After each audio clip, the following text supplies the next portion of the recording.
Que faites-vous ici, monsieur le directeur? La voix du juge Harrison trancha le silence tendu de la salle d'audience comme une lame, ses yeux écarquillés fixés sur moi avec un mélange de choc et d'incrédulité. Toute la salle se figea. Le murmure constant des avocats cessa instantanément. Les journalistes au fond de la salle cessèrent d'écrire, leurs stylos suspendus en l'air. Même l'huissier de justice à côté du drapeau américain tourna la tête, essayant de comprendre pourquoi un juge chevronné de Chicago réagissait ainsi à ma présence. Je me dirigeai lentement vers la table de la défense, mais pas résonnant sur le sol en marbre poli. Je posai mon porte-documents en cuir noir sur la surface avec un bruit sec qui résonna dans la pièce. L'homme assis à la table du plaignant me regardait avec une expression oscillant entre la confusion et une panique grandissante. Mon propre père, Robert Thompson. Je m'appelle Vic, j'ai 38 ans, et c'est la première fois que je vois mon père depuis 23 ans. Le dernier souvenir que j'ai de lui remonte à un matin froid de décembre, quand j'avais 15 ans, alors que je le regardais par la fenêtre de la cuisine mettre 2 valises dans le coffre d'une Cadillac noire et s'éloigner de notre maison à Détroit, laissant derrière lui une pile de factures impayées et un mot sur la table disant simplement « Je ne peux plus faire ça ». Aujourd'hui, cet homme qui m'avait abandonné alors que j'avais le plus besoin de lui me poursuivait en justice pour réclamer une partie de l'héritage que ma mère m'avait laissé avant de mourir 6 mois plus tôt. Un héritage qui comprenait l'entreprise que j'avais créée de toutes pièces, la maison que j'avais achetée pour qu'elle puisse vivre ses dernières années dans la dignité, et les investissements que j'avais faits pour m'assurer qu'elle ne manquerait plus jamais de rien. Son avocat, un homme corpulent vêtu d'un costume mal ajusté, lui a chuchoté quelque chose à l'oreille avec insistance. Robert a secoué la tête, ses doigts tambourinant nerveusement sur la table. Il était visiblement mal à l'aise, transpirant malgré la climatisation efficace de la salle d'audience. « Votre honneur » ai-je commencé d'une voix calme et posée. « Je suis ici pour me défendre contre les allégations sans fondement de M. Robert Thompson, qui prétend avoir un droit légal sur les biens laissés par ma défunte mère, Helen Thompson. » Le juge Harrison se pencha en avant, toujours en train d'analyser ma présence. Je le connaissais depuis plus de 10 ans, depuis que nous avions commencé à travailler ensemble sur divers projets de réforme du système judiciaire de l'Illinois. Il savait exactement qui j'étais, quelle position j'occupais et pourquoi ma présence ici était si marquante. Robert finit par me reconnaître complètement. Ses yeux s'écarquillèrent lorsqu'il réalisa que le fils maigre et effrayé qu'il avait abandonné des décennies auparavant se tenait désormais devant lui, vêtu d'un costume italien à 3000 $, avec l'assurance de quelqu'un habitué à diriger des salles comme celle-ci. Ce qu'il ne savait pas, ce que personne dans cette salle ne savait, c'est que je n'étais pas là uniquement pour me défendre. J'étais là pour exécuter un plan que j'avais élaboré depuis le jour où j'avais reçu la première lettre de son avocat, 3 mois auparavant. Pendant toutes ces années de silence, alors que ma mère cumulait 2 emplois pour subvenir à nos besoins, que j'étudiais grâce à une bourse et que je construisais ma carrière à partir de rien, Robert menait sa nouvelle vie à Miami avec la femme pour laquelle il nous avait abandonnés. Il n'avait jamais versé un centime de pension alimentaire. Il n'a jamais appelé pour mon anniversaire. Il n'a jamais demandé comment nous allions. Mais maintenant, sachant que ma mère était décédée en laissant un héritage considérable, il a décidé de refaire surface, revendiquant des droits conjugaux sur des biens qu'il n'avait jamais aidé à construire. Si vous suivez cette histoire de justice et de vengeance familiale, n'oubliez pas de vous abonner à la chaîne pour découvrir comment un homme qui pensait pouvoir simplement revenir et revendiquer ce qui ne lui avait jamais appartenu était sur le point de découvrir que son fils était devenu quelqu'un de bien plus puissant qu'il ne l'avait jamais imaginé. Pendant que le juge ajustait ses lunettes et feuilletait les documents du dossier, je gardais les yeux fixés sur Robert. Il commençait à se rendre compte que quelque chose n'allait vraiment pas, mais il n'avait encore aucune idée que ce n'était que le premier coup d'une partie d'échecs que j'avais déjà gagnée avant même qu'elle ne commence. L'avocat de Robert, un homme du nom de Bradley Crenshaw, s'éclaircit la gorge et commença son exposé avec l'assurance de celui qui croit avoir la victoire assurée. Votre honneur, mon client, M. Robert Thompson, a été légalement marié à Helen Thompson pendant 22 ans. Bien qu'ils se soient séparés de manière informelle en 2001, ils n'ont jamais officiellement divorcé. Par conséquent, en vertu des droits matrimoniaux de l'État de l'Illinois, il a un droit légitime à l'héritage laissé par la défunte. J'ai observé Robert pendant que son avocat parlait. Il essayait de garder une posture digne, mais je connaissais ces petits tics nerveux qu'il développait lorsqu'il mentait. La façon dont il frottait son pouce contre son index. La façon dont il détournait légèrement le regard vers la gauche avant de parler. Les mêmes maniérismes que j'avais observés le matin où il m'avait dit qu'il sortait juste pour régler quelques affaires et qu'il serait de retour pour le dîner. C'était il y a 23 ans. Le dîner était resté froid sur la table ce soir-là, tout comme les 1500 dîners qui avaient suivi. Monsieur Crenshaw, l'interrompis-je, ma voix coupant sa parole comme une lame tranchante. Votre client omet certains détails cruciaux concernant cette séparation informelle. Je voudrais qu'il explique à la Cour les circonstances exactes de son départ en décembre 2001. Robert se redressa sur sa chaise, ses yeux rencontrant enfin les miens pour la première fois depuis que j'étais entré dans la pièce. Je vis dans ce regard un mélange de culpabilité et de défi qui me rappela instantanément l'adolescent confus que j'étais, regardant par la fenêtre tandis qu'il mettait ses affaires dans la voiture d'une autre femme. Commença-t-il, mais sa voix se brisa. Permettez-moi de vous aider. Ai-je poursuivi en ouvrant mon dossier et en sortant un document jauni par le temps. Voici une copie certifiée conforme du mot que mon père a laissé sur notre table de cuisine ce matin de décembre. Je voudrais que la greffière du tribunal en lise le contenu dans son intégralité. Le juge Harrison fit signe de continuer. La voix de la greffière résonna dans la salle d'audience avec une neutralité qui rendait les mots encore plus brutaux. « Hélène, je ne peux plus vivre ce mensonge. J'ai rencontré quelqu'un qui me rend vraiment heureuse. Je déménage à Miami. N'essayez pas de me retrouver. C'est mieux ainsi pour tout le monde. Robert. » Le silence qui suivit fut assourdissant. Je sentis le poids de tous les regards se tourner vers Robert, qui avait visiblement pâli. Ses mains tremblaient légèrement tandis qu'il ajustait sa cravate, un geste désespéré pour garder son sang-froid. 19 mots, continuai-je en me levant lentement de ma chaise. C'est tout ce qu'un homme de 43 ans a trouvé à écrire pour expliquer pourquoi il abandonnait sa femme depuis 20 ans et son fils adolescent. 19 mots pour justifier 2 décennies d'engagement non tenus. Je me suis dirigé vers la table des preuves et j'ai posé la note de manière à ce que tout le monde puisse la voir. Votre honneur, je voudrais également présenter ce document. Un relevé bancaire montrant que, le matin de son départ, Robert Thompson a retiré 87 000 $ du compte joint qu'il partageait avec ma mère. Tout l'argent qu'elle avait économisé en travaillant comme infirmière de nuit à l'hôpital général de Détroit. La réaction dans la salle fut immédiate. Des murmures d'indignation parcoururent les rangées de spectateurs. J'ai vu des journalistes prendre furieusement des notes, leur visage reflétant la révolte que j'avais ressentie lorsque j'avais découvert cette information des années plus tard. Robert a tenté de se défendre, la voix étranglée. J'avais besoin de capital pour commencer une nouvelle vie. C'était aussi mon argent. Du capital pour une nouvelle vie, ai-je répété, laissant l'ironie transparaître dans mes mots. Pendant ce temps, ma mère, que vous avez laissée avec une hypothèque de 120 000 $ et un enfant à élever seul, a été contrainte de cumuler 3 emplois pour que nous ne perdions pas notre maison. Je suis retourné à la table de la défense et j'ai sorti un dossier plus épais. Ce dossier contient les archives complètes de la vie d'Hélène Thompson après décembre 2001. Double garde à l'hôpital. Des travaux de nettoyage le week-end dans des bureaux du centre-ville de Détroit. De la vente de cosmétiques à domicile les soirs de congé. Je feuilletai lentement les documents, laissant chaque page raconter sa propre histoire de sacrifice. Voici les documents médicaux montrant que ma mère a développé une arthrite sévère aux mains en raison du surmenage. Voici les avis d'expulsion que nous recevions chaque mois pendant les 2 premières années qui ont suivi son départ.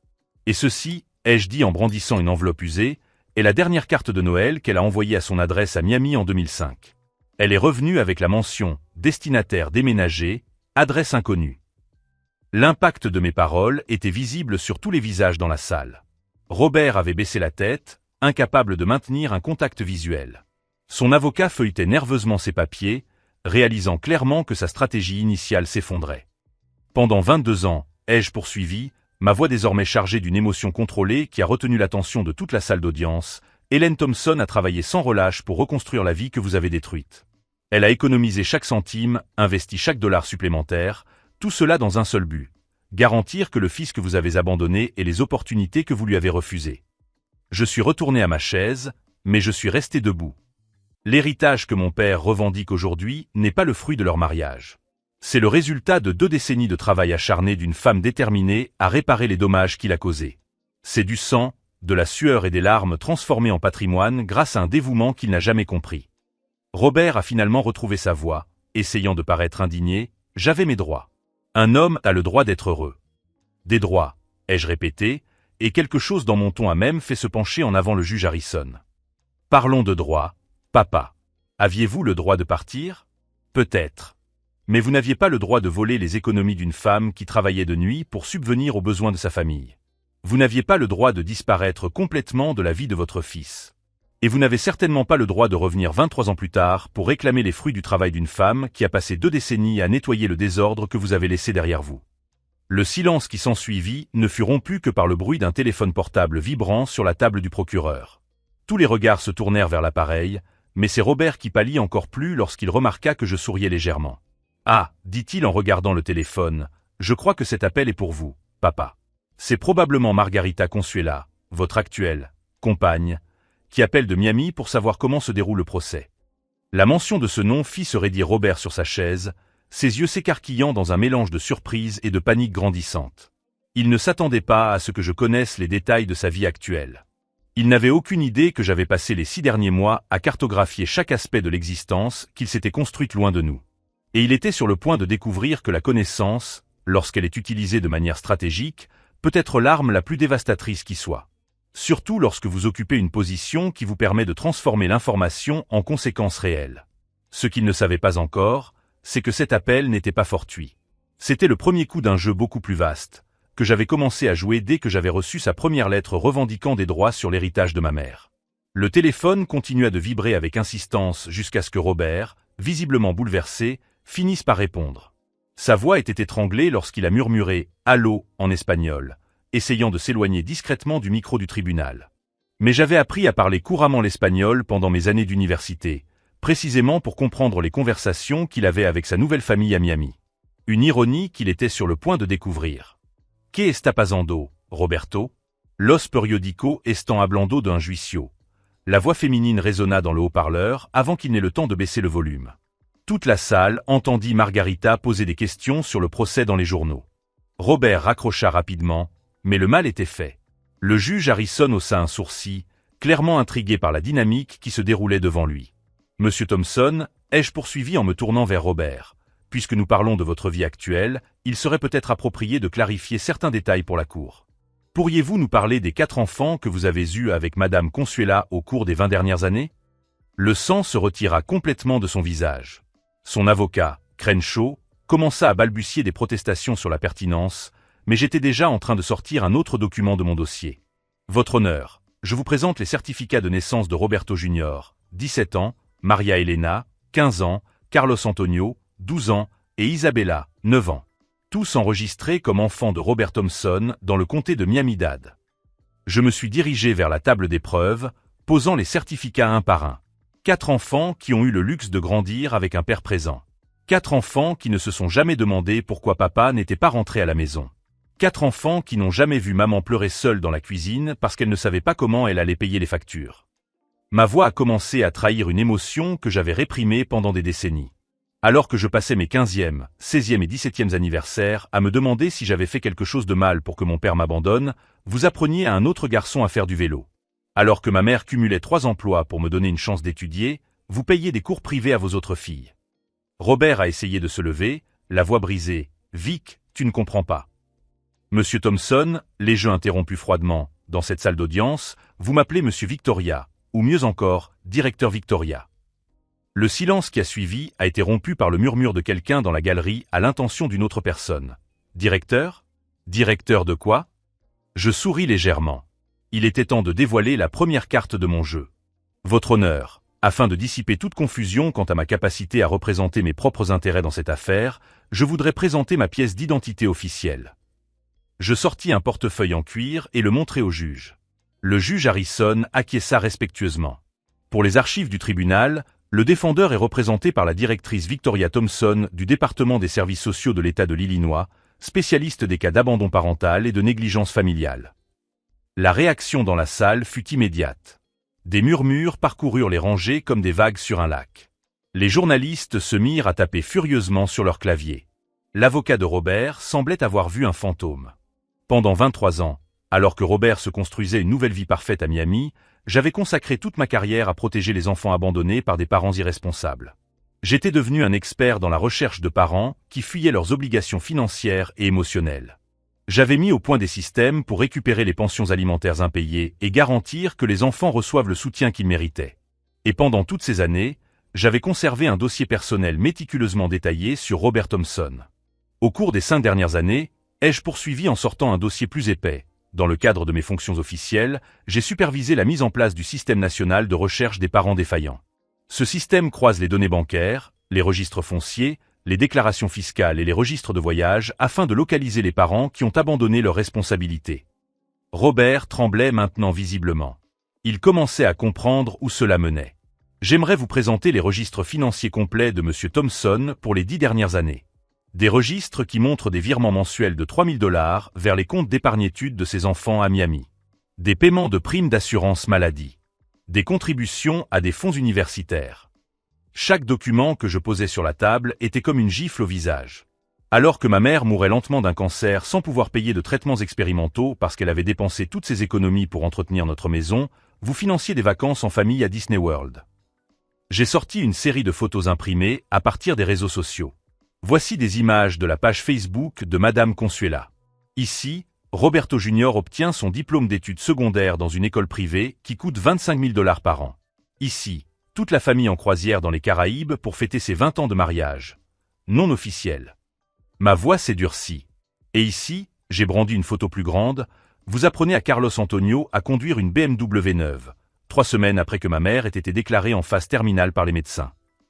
Robert pleurait maintenant, des larmes coulaient sur son visage tandis qu'il secouait la tête. Vic, je voulais appeler. Je voulais savoir comment vous alliez. Tu voulais? Ai-je explosé, perdant pour la première fois mon sang-froid calculé. Tu as eu 23 ans pour vouloir. Tu as eu 23 Noëls, 23 anniversaires, 23 fêtes des pères que tu as choisi d'ignorer complètement. Je me suis levé brusquement et je me suis approché de lui. Tu veux savoir ce que je voulais, quand j'avais 16 ans et que ma mère s'est évanouie d'épuisement après avoir travaillé 60 heures par semaine? Je voulais un père qui se soucie suffisamment de moi pour au moins appeler l'hôpital. Je suis retourné à ma table, respirant profondément pour retrouver mon calme. Mais ce qui m'a le plus blessé, papa, ce n'est pas d'avoir découvert l'existence de tes autres enfants. Ce qui m'a vraiment brisé, c'est de découvrir que tu es capable d'être un père merveilleux, que tu as de la patience, du dévouement et de l'amour à donner, mais que tu as décidé que je ne méritais pas de les recevoir. La salle d'audience était plongée dans un silence absolu. Même le greffier avait cessé de prendre des notes et observait la scène avec une expression grave. Pendant 23 ans, je me suis convaincu que vous étiez peut-être simplement incapable d'aimer. Qu'il y avait quelque chose de brisé en vous qui vous empêchait d'être un vrai père. Ce mensonge m'aidait à dormir la nuit.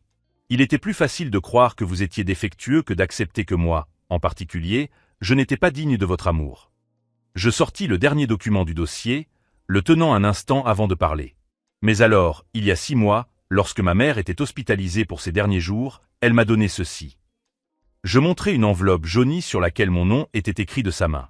Une lettre qu'elle avait gardée pendant toutes ces années. Une lettre que vous aviez envoyée 3 ans après votre départ.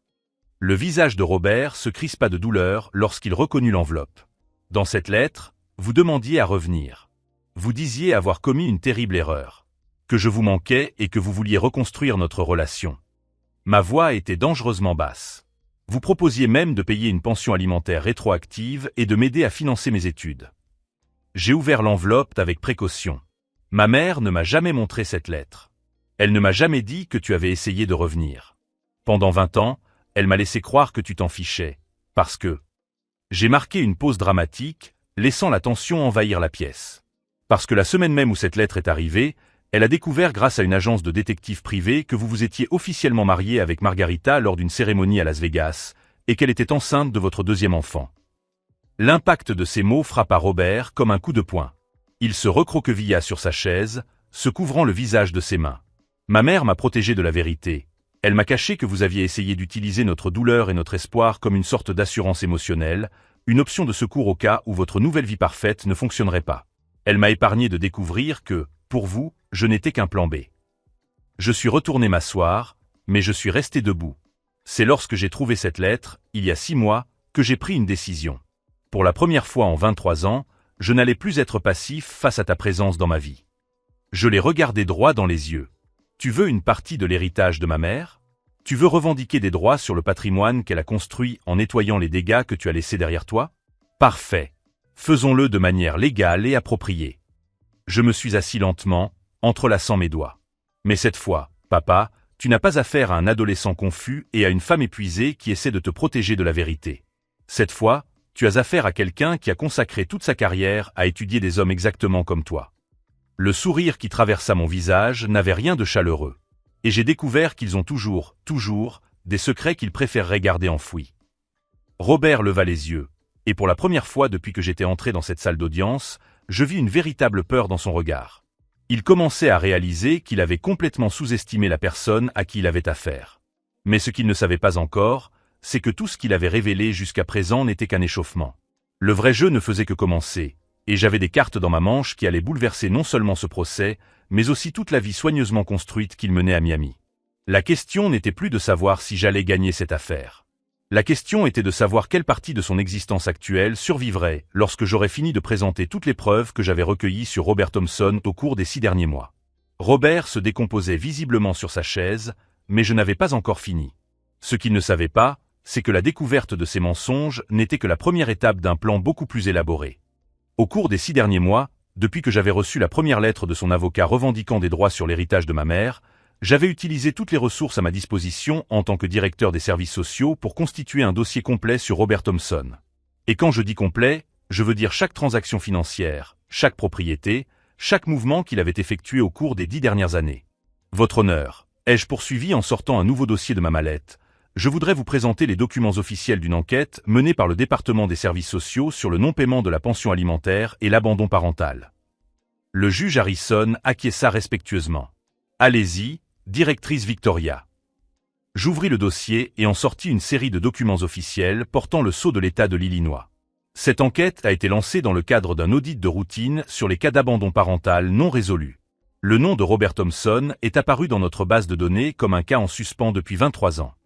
Robert a tenté de se lever, la voix étranglée, ce n'est pas légal. Vous ne pouvez pas utiliser votre position officielle pour garantir que les enfants abandonnés reçoivent le soutien qu'ils méritent. Les jeux interrompus, la voix glaciale. Pour retrouver les parents qui fuient leurs responsabilités légales, papa, ce n'est pas une vengeance personnelle. C'est littéralement mon rôle officiel. Je me suis dirigé vers la table des preuves, plaçant chaque document avec une précision chirurgicale. Notre enquête a révélé que Robert Thompson doit, en valeur actualisée, 347 000 $ de pension alimentaire impayée, plus les intérêts et les pénalités accumulées pendant 23 ans.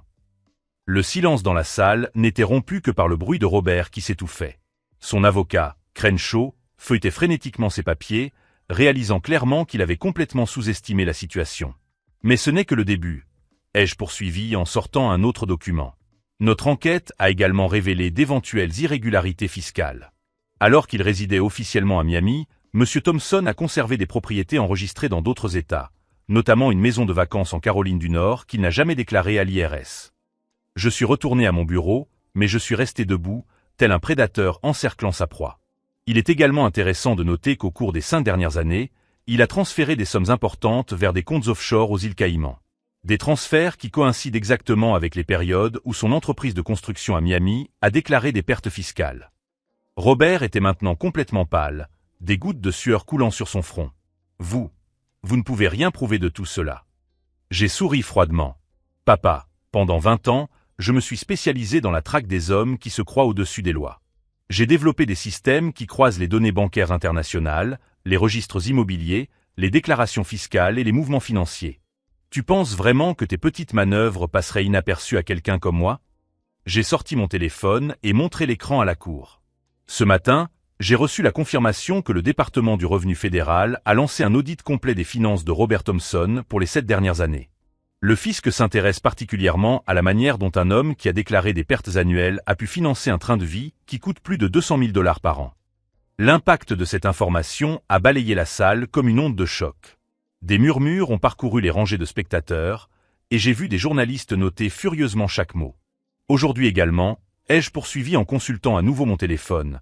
Nos partenaires des services d'immigration ont entamé un examen du statut juridique de Madame Margarita Consuela. Il semble y avoir des divergences importantes entre les documents qu'elle a présentés pour obtenir la résidence permanente et les informations que nous avons découvertes au cours de notre enquête. Robert bondit de sa chaise, la voix aiguë de panique. « Vous ne pouvez pas lui faire ça. Elle n'a rien à voir avec ça. »« Elle a tout à voir avec ça, » répliquai-je avec un calme mortel. Margarita a signé des documents légaux en tant que votre épouse pendant la procédure d'immigration. Mais techniquement, vous n'avez jamais divorcé légalement de ma mère. Cela signifie que son mariage est frauduleux, ce qui met en péril non seulement sa résidence, mais aussi la garde de ses 4 enfants américains. L'horreur sur le visage de Robert était palpable. Pour la première fois depuis que j'étais entré dans cette salle d'audience, il commençait à comprendre l'ampleur réelle de ce qu'il avait déclenché en essayant de revendiquer l'héritage de ma mère. Pendant 6 mois, ai-je poursuivi, ma voix désormais chargée d'une émotion froide et calculée, vous avez pensé que vous aviez affaire à l'enfant abandonné que vous aviez laissé derrière vous. Vous pensiez pouvoir simplement vous présenter, engager un avocat bon marché et revendiquer la moitié du patrimoine que ma mère avait construit à la sueur de son front. Je fis lentement le tour de la table, les yeux rivés sur les siens. Mais ce que vous n'avez pas compris, c'est que ce garçon effrayé de 15 ans a grandi et est devenu exactement le genre de personne qui se spécialise dans le démasquage d'hommes comme vous. Des hommes qui pensent pouvoir abandonner leurs responsabilités et simplement recommencer ailleurs sans conséquence. Je m'arrêtai juste en face de lui. Chaque système que j'ai développé, chaque contact que j'ai établi, chaque compétence que j'ai acquise au cours de 2 décennies dans la fonction publique, tout cela a été inconsciemment façonné par l'expérience d'avoir été abandonné par vous. Je suis devenu un expert dans la recherche de parents fugitifs parce qu'au fond, je vous ai toujours cherché. Robert pleurait ouvertement maintenant, la voix brisée. Vic, je suis désolé. J'ai commis de terribles erreurs. Je suis désolé ne compense pas 23 ans d'abandon. Ai-je répliqué sans pitié. Je suis désolé ne rend pas les nuits que ma mère a passées éveillée à se demander comment elle allait payer les factures. Je suis désolé n'efface pas les larmes que j'ai versées quand les autres garçons parlaient de leurs parents pendant les matchs de baseball. Je suis retourné à mon bureau et j'ai sorti le dernier dossier. Mais vous savez ce qui me frappe le plus dans tout ça? Vous avez vraiment cru que vous pouviez revenir dans nos vies après plus de 2 décennies et simplement prendre la moitié de tout. J'ai ouvert le dossier, révélant des photos et des documents qui ont fait reculer Robert physiquement. Ce sont des photos de la maison où ma mère a passé ces derniers mois. Une maison modeste, mais digne, que je lui ai achetée avec mon premier salaire de directeur. Elle est morte entourée de photos d'elle, de bébés à la remise des diplômes, car même après tout ce que vous avez fait, elle n'a jamais cessé d'aimer l'homme que vous auriez pu être. Ma voix a commencé à trembler légèrement, mais j'ai continué. Et dans sa chambre, dans le tiroir de son bureau, j'ai trouvé un dossier contenant des coupures de journaux sur ma carrière.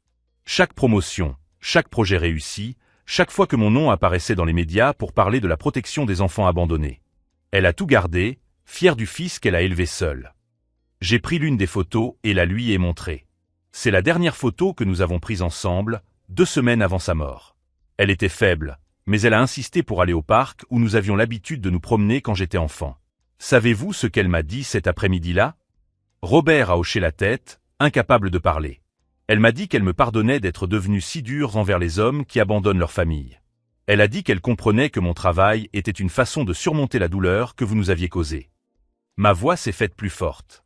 Mais elle a aussi dit qu'elle espérait qu'un jour, je trouverais un moyen de transformer cette douleur en quelque chose de constructif, plutôt que simplement punitif. Si vous suivez ce parcours vers la justice et la découverte, abonnez-vous à la chaîne pour voir comment une histoire d'abandon peut se transformer en une puissante leçon sur la responsabilité et la rédemption. Je refermai lentement le dossier. C'est pourquoi j'ai décidé non seulement de me défendre dans ce procès, mais aussi de profiter de cette occasion pour montrer les véritables conséquences de l'abandon parental. Pas seulement pour vous, mais pour tous ceux qui regardent, pour tous ceux qui pensent qu'ils peuvent simplement disparaître de la vie de leurs enfants sans conséquences. Je suis retourné à ma chaise, mais je suis resté debout. Ce que vous allez découvrir dans les semaines à venir, papa, c'est que vos actions ont des conséquences bien au-delà de cette salle d'audience. Le contrôle fiscal, l'enquête sur l'immigration, l'examen de vos affaires à Miami, tout cela sont les conséquences naturelles d'une vie construite sur des mensonges et l'abandon. Robert a levé les yeux, et j'y ai vu quelque chose que je ne m'attendais pas à voir. Un éclair de compréhension sincère de ce qu'il avait perdu. La véritable tragédie, ai-je conclu, ce n'est pas que vous m'ayez abandonné. C'est que vous avez abandonné la chance de connaître l'homme que je suis devenu. Un homme dont vous auriez pu être fier, si vous étiez resté pour le voir. Le silence qui a suivi était absolu. Même le greffier avait cessé d'écrire, observant la scène avec une expression grave. Le juge Harrison s'est éclairci la gorge, visiblement ému par ce dont il avait été témoin. Mais ce que Robert ne savait pas encore, c'est que tout ce que j'avais révélé jusqu'à présent n'était qu'une préparation. Le véritable coup de théâtre, la dernière pièce de mon plan, était encore à venir. Et quand il arriverait, il découvrirait que sous-estimer le fils qu'il avait abandonné avait été la plus grande erreur de sa vie. Votre honneur, ai-je poursuivi en sortant mon téléphone et en consultant un message qui venait d'arriver. Je tiens à informer la Cour qu'il y a exactement 15 minutes, des agents fédéraux ont exécuté des mandats de perquisition et de saisie dans 3 propriétés enregistrées au nom de Robert Thompson à Miami, en Caroline du Nord et aux îles Caïmans. Le silence absolu qui s'ensuivit ne fut rompu que par le bruit de Robert qui s'étouffait. Son visage passa du pâle au gris, comme si tout le sang s'était échappé de son corps. « C'est impossible », murmura-t-il d'une voix étranglée. « Vous ne pouvez pas. »« Je peux et je l'ai fait », répliquai-je d'un ton glacial. « En tant que directeur des services sociaux, j'ai le pouvoir d'ouvrir des enquêtes sur l'évasion fiscale lorsqu'elle est liée à des cas de négligence parentale. Et lorsque ces enquêtes révèlent des preuves de crimes fédéraux, je suis tenu par la loi de partager ces informations avec les autorités compétentes. Je me dirigeai vers la table des preuves et posai une série de documents officiels. Au cours des 6 derniers mois, je n'ai pas seulement monté un dossier contre vos revendications sur l'héritage de ma mère. J'ai constitué un dossier fédéral complet sur vos activités criminelles. Robert tenta de se lever, les jambes tremblant violemment. Margarita, mes enfants, qu'est-ce qui va leur arriver? Vos enfants? Ai-je répété, laissant une ironie cruelle transparaître dans ma voix. Vous faites référence aux 4 enfants qui ont découvert ce matin, grâce à un appel anonyme aux services sociaux de Miami, que l'homme qu'ils appellent leur père a abandonné un autre enfant il y a 23 ans et n'a jamais versé un centime de pension alimentaire. J'ai vu l'horreur se répandre sur son visage comme une tache d'encre dans l'eau. Roberto Junior, 17 ans, a appelé notre centre d'appel à 9 heures ce matin. Ai-je poursuivi en consultant mes notes. Il voulait savoir s'il était vrai qu'il avait un frère aîné à Chicago que son père avait abandonné. Il voulait savoir s'il était vrai que vous aviez volé les économies d'une femme malade pour financer votre nouvelle famille. Robert s'est effondré sur sa chaise, se couvrant le visage de ses mains. De violents sanglots secouaient son corps. Maria Elena, 15 ans, a été la deuxième à appeler. Elle voulait comprendre comment son père, qui lui avait toujours prêché la responsabilité et l'honnêteté, avait pu lui mentir toute sa vie. Carlos Antonio, 12 ans, s'est contenté de pleurer au téléphone. Il ne comprenait pas pourquoi le père qui lui avait appris à ne jamais mentir avait construit toute sa vie sur un mensonge. Chaque mot que je prononçais était comme un marteau frappant du verre, brisant l'image que Robert s'était construite de lui-même. Mais savez-vous qui d'autre a appelé aujourd'hui? Demandai-je, ma voix se durcissant. Isabella, 9 ans. Le même âge que moi quand j'ai commencé à me demander pourquoi mon père ne rentrait jamais à la maison. Elle voulait savoir si vous alliez l'abandonner elle aussi. Arrêtez, a crié Robert, sa voix résonnant dans la salle d'audience. S'il vous plaît, arrêtez. Ils ne méritent pas ça. Ils sont innocents. Innocents? Ai-je explosé, perdant enfin mon sang-froid calculé. J'étais innocente quand vous avez décidé que votre nouvelle famille valait plus que l'ancienne. Ma mère était innocente quand vous l'avez laissée avec une montagne de dettes et un enfant à élever seul. Je m'avançai jusqu'à me tenir juste devant lui, ma voix s'abaissant jusqu'à devenir un murmure meurtrier. Mais la différence, c'est que vos enfants ont encore une mère qui les aime. Ils ont encore quelqu'un qui peut leur expliquer, prendre soin d'eux, les protéger. Ma mère et moi, nous n'avions personne. Robert leva les yeux, et j'y vis un désespoir que je connaissais intimement. Le même désespoir que j'avais ressenti à l'âge de 15 ans, attendant à la fenêtre un père qui n'était jamais revenu. « Margarita est au courant ?» demanda-t-il, la voix brisée. J'ai souri froidement. Margarita a tout découvert hier soir, lorsque des agents de l'immigration se sont présentés à votre porte avec des mandats d'arrêt pour fraude matrimoniale et faux documents. Le son qui sortit de la gorge de Robert n'était pas tout à fait humain. C'était le gémissement d'un animal blessé, de quelqu'un qui comprend enfin l'étendue totale de la destruction qu'il a causée. Elle est détenue dans un centre de traitement de l'immigration à Miami, ai-je poursuivi sans pitié. Vos 4 enfants américains sont temporairement pris en charge par les services sociaux, exactement comme j'aurais dû l'être quand vous m'avez abandonné, si ma mère n'avait pas lutté comme une lionne pour nous garder ensemble. Je me suis penché vers lui. Mais il y a une différence cruciale entre votre situation actuelle et celle dans laquelle vous nous avez laissés il y a 23 ans.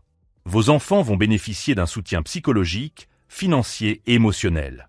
Des assistants sociaux vont vérifier régulièrement qu'ils vont bien. Des avocats vont se battre pour défendre leurs droits. Je me suis redressé, ajustant mon costume. Parce que j'ai consacré toute ma carrière à faire en sorte qu'aucun enfant ne subisse ce que j'ai subi. Et ironiquement, vos propres actions m'ont donné l'expérience nécessaire pour protéger les enfants que vous êtes sur le point de perdre. Vous m'avez transformé en le système qui vous poursuit aujourd'hui. Robert a finalement levé la tête, et j'ai vu dans ses yeux quelque chose que je ne m'attendais pas à voir, une reconnaissance totale. Non seulement de la situation, mais aussi de la personne que j'étais devenue. Le système que j'ai développé pour traquer les parents fugitifs, ai-je poursuivi, était entièrement basé sur votre disparition. Chaque faille que j'ai identifiée, chaque lacune juridique que j'ai comblée, chaque méthode de traçage que j'ai créée, tout a été modelé sur la façon dont vous avez réussi à disparaître si complètement de nos vies. Je suis retourné à mon bureau et j'ai sorti un dossier rouge spécial. Et aujourd'hui, papa, tu as l'honneur d'être officiellement le cas numéro 1 dans le système national de traçage des parents défaillants que j'ai créé en mémoire d'Hélène Thompson. J'ai ouvert le dossier, révélant une photo de moi à l'âge de 15 ans, maigre et effrayé, à côté d'une photo récente de moi en tenue officielle. Ce dossier a été utilisé pour former plus de 5000 assistants sociaux à travers le pays. Votre histoire, notre abandon, le combat de ma mère. Tout cela est devenu du matériel pédagogique pour apprendre aux professionnels à identifier et à traquer des hommes exactement comme vous. L'ironie finale était gravée sur son visage comme une condamnation à mort. Pendant 23 ans, vous avez mené une vie parfaite à Miami, croyant avoir échappé aux conséquences de vos actes. Mais chaque jour où vous étiez un père merveilleux pour d'autres enfants, je construisais le système qui garantirait que vous ne pourriez plus jamais abandonner une famille sans en subir les conséquences. Robert a essayé de parler, mais seuls des sons incohérents sont sortis.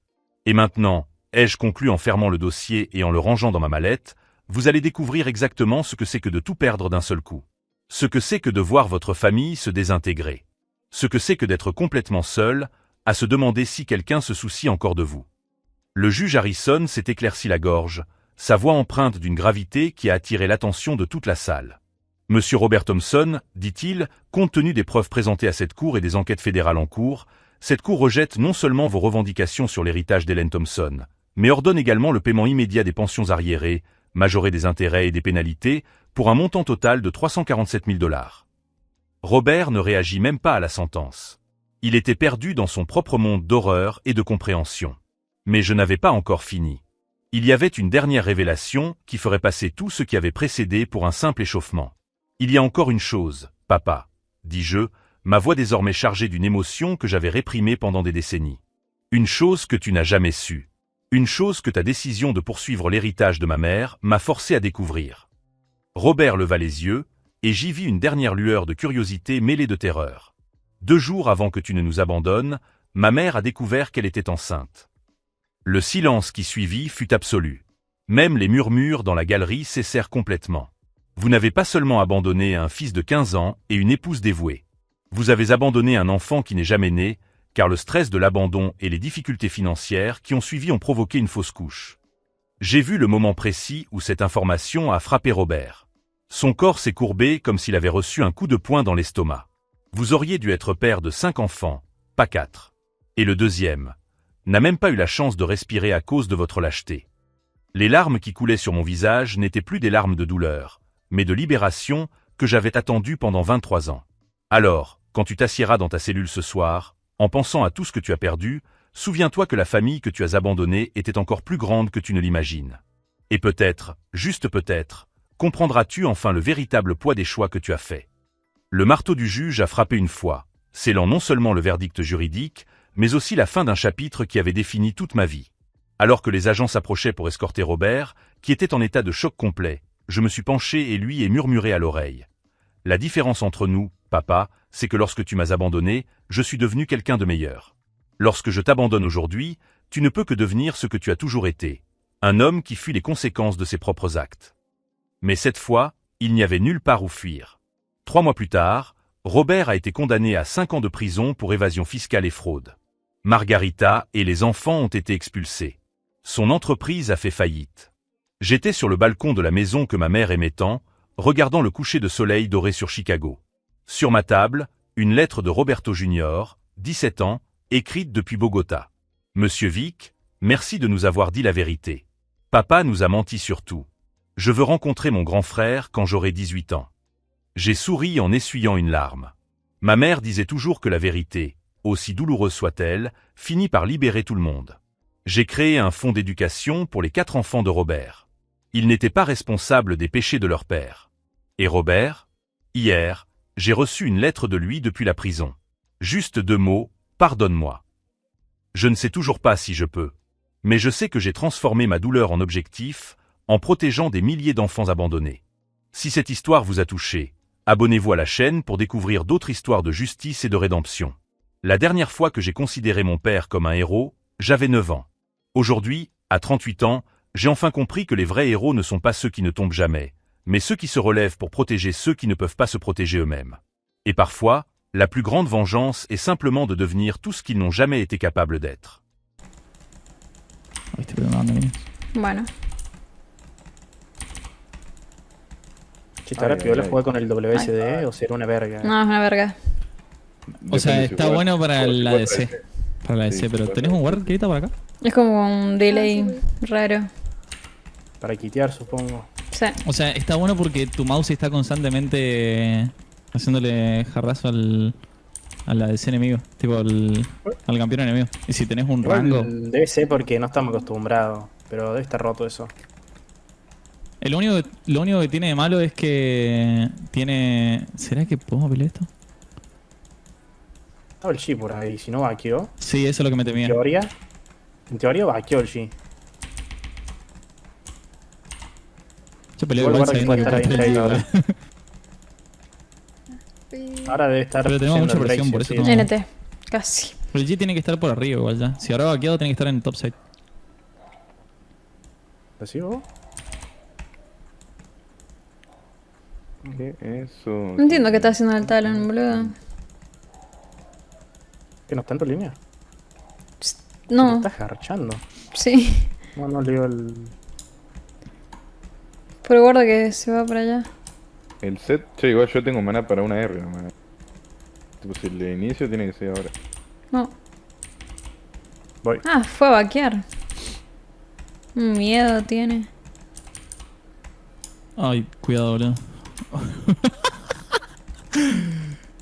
Qué No tiene cojones. W, lo partís. ¿Morirá? ¡No! Retirada estratégica. Ah, tranquilo, No pasó nada, no pasó nada. ya no le matas, ya no le matas. Tiene ulti, tiene ulti, tiene ulti. No, se cura una banda. Corre, pero no, boludo.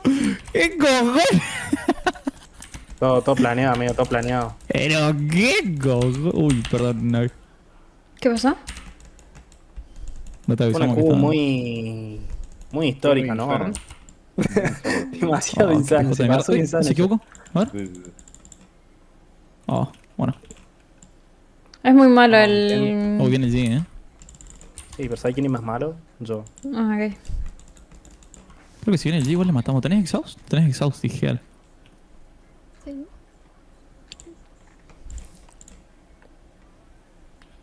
¿Tú venía el G? Ay, bien. El G tiene que estar por el acá. ¿no? 6 y lo garchamos allí. Lo hundo al piso. Creo que. No, ahí viene. Pensé que iba a decir mi mami. Mi mami. El amanecer endiablado hasta las. Me lo pijé entero, boludo. Ay, no me lo erré todo. Me falta muy poquito para la. A A casa, ver. petón. Le pego, me pego hoy. ¿Qué ahorita que decir? No.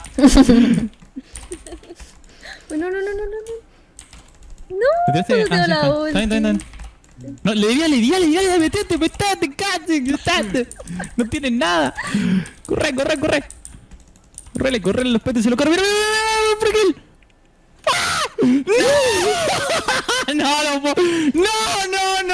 No, no. Ey, el juego no me quiere, el Santa juego no me María, quiere. Ay, El mi juego presión. me odia, amigo. Ay, mi presión se me Déjame- baja. Ay, Déjame Ay, que se me me odie el baja la juego, amigo. ay, se me baja la ¿O no? presión. No, pobrecito. Déjenme ser, amigo. Te Entiendo, juro entiendo. que. Te juro que no pasa esto en mi game. Estoy bien. What? No vino más el talón. Ah, se fue para allá. What?